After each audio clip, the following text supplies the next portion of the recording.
नमस्ते दोस्तों, एक बार फिर से बहुत बहुत स्वागत है कहानियाँ दिल की में। आज की कहानी एक रोमांच भरी कहानी का नाम है भूली हुई यात्रा। गुजरात के तट पर दीव के ऐतिहासिक बंदरगाह के पास एक प्राचीन जहाज के मलबे की कहानियाँ पीढ़ी पर पीढ़ी सुनाई जाती है।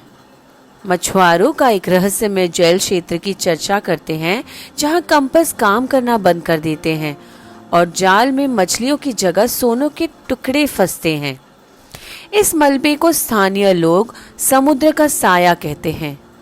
यह एक ऐसा रहस्य है जो समय, साजिश और अरब सागर के बीच लहरों के नीचे दबा हुआ है। 1642 का तूफान।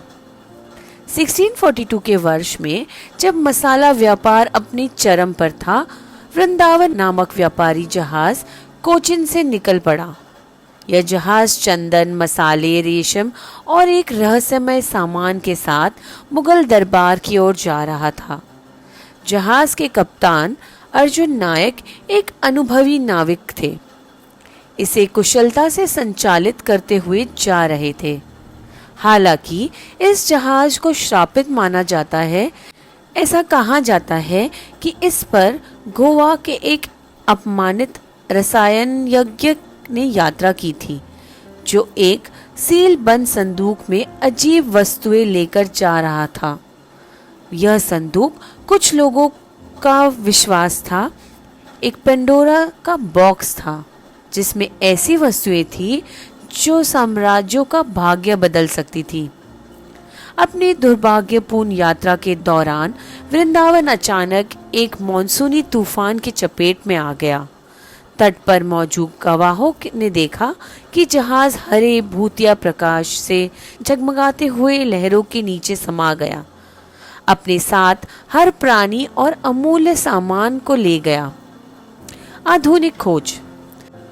सदियों बाद 2025 की गर्मियों में समुद्री इतिहास की विशेषज्ञ डॉक्टर काव्या राठौड़, जो एक आर्कियोलॉजिस्ट थी, इस रहस्य की खोज के लिए दीव पहुंची।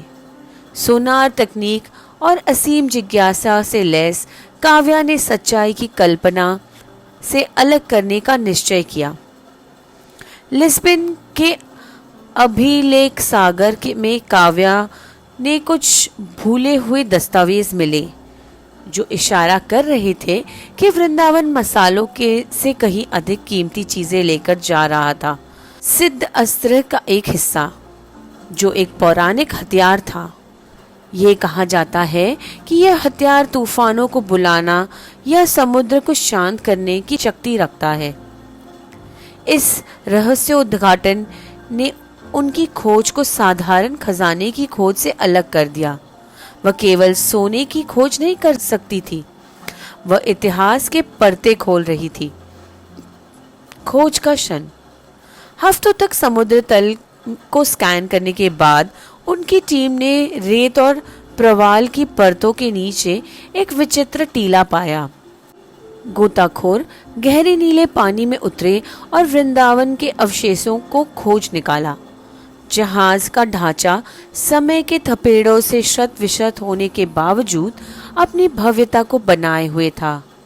मलबे के बीच उन्होंने सुनहरी कलश, रेशम के टुकड़े और सबसे आश्चर्यजनक रूप में एक अलंकृत नक्काशी वाले सील बंद संदूक को खोजा। जब संदूक को जहाज पर लाया गया और खोला गया तो उसमें से अद्भुत वस्तुएं मिली। एक चमकदार प्रकाश देने वाला क्रिस्टल गोला, एक प्राचीन पांडुलिपियों का सेट जिसे पढ़ा नहीं जा सकता था, और पानी की तरह झिलमिलाने वाला एक खंजर। शाप जाग उठा। उस रात समुद्र असामान्य रूप से शांत हो गया और काव्या की टीम ने कई अजीब घटनाओं का अनुभव किया।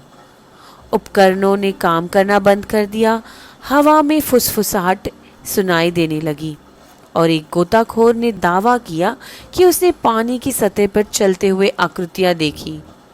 डर धीरे धीरे टीम पर हावी होने लगा। हालांकि काव्या ने हार नहीं मानी। उन्होंने संस्कृत, अरबी और पुरानी कोंकणी भाषा के संयोजन का उपयोग करके पांडुलिपियों में कुछ हिस्से को डिकोड किया और एक चौंकाने वाली सच्चाई का पता लगाया। ये वस्तुएं पृथ्वी की नहीं थी, ये एक भूली हुई सभ्यता की धरोहर थी जो वैदिक युग से बहुत पहले विलुप्त हो चुकी थी। एक ऐसी सभ्यता जिसने तत्वों पर विजय प्राप्त कर ली थी। निर्णय का क्षण। जैसे तैसे इस खोज की खबर फैली, सरकारी और निजी शक्तियां दीव पहुंचने लगी। प्रत्येक इन वस्तुओं को पर दावा करने की कोशिश में काव्या के सामने एक कठिन निर्णय था। इन अवशेषों को उन शक्तियों के हवाले कर देना जो इनके दुरुपयोग कर सकती थी, या इन्हें समुद्र में लौटा देना जहां ये सदियों से अछूते पड़े थे। पांडुलिपियों में दिए गए डरावने संदेशों और अपने विवेक के मार्गदर्शन में काव्या ने अपना निर्णय कर लिया। रात के अंधेरे में उन्होंने अपने कुछ भरोसेमंद सहयोगियों के साथ इन अवशेषों को एक छोटी नाव में लादा और उसे रहस्यमय जल क्षेत्र के केंद्र तक ले गई। वहां उन्होंने इन अवशेषों को समुद्र पर को लौटा दिया, यह सुनिश्चित करते हुए कि वो मानवता से हमेशा के लिए छिपे रहें। आज भी दीव के तट पर पानी का एक रहस्यमय स्थान बना हुआ है। मछुआरे अब भी लहरों के नीचे चमकती रोशनी की कहानियां सुनाते हैं और कुछ लोग दावा करते हैं कि अमावस्या की रात में उन्हें जहाज की घंटी की हल्की गूंज सुनाई देती है। वृंदावन की कहानी केवल एक जहाज के मलबे की दास्तान नहीं है, बल्कि ये याद दिलाने वाला सबक है कि समुद्र जिन रहस्यों की रक्षा करता है उन्हें उजागर करने की कीमत चुकानी पड़ती है। हमें आशा है आपको आज की कहानी बेहद पसंद आई हो। Please do like, share and subscribe. Thank you.